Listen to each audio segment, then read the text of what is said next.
Hello everyone, how are you doing? This is MD Tech here with another quick tutorial. In today's tutorial I'm going to show you guys how to convert an MP3 file over to a .wav file.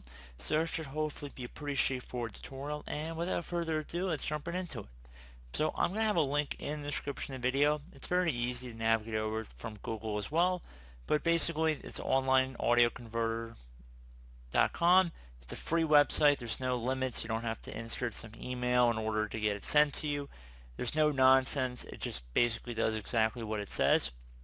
So if we go over to the link again I'm going to have in the description of the video here, you want to go ahead and left click on the Open Files button. So it should be step number one. You actually want to choose the file. Now my file's on my desktop. If you had multiple files you wanted to convert at the same time, you're more than welcome to.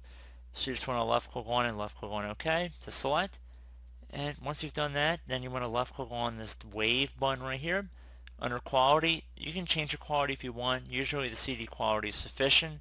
And then once you're done with that, just left click on convert. And then once you have that, right click on the download button here, left click on save as. Save the files whatever you want. You can see now it has a .wav extension on it. So you can call it new music or whatever, doesn't really matter. And then just left click on save. Should be on our desktop now as well. So you can see I have my new file. So if I right clicked on it and then left click on property, so you can see this file has a .wav extension, and then the other file, the original file, if you right clicked on it and then left click on properties, you can see it's an MP3 file.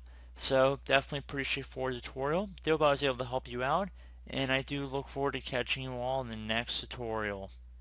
Goodbye.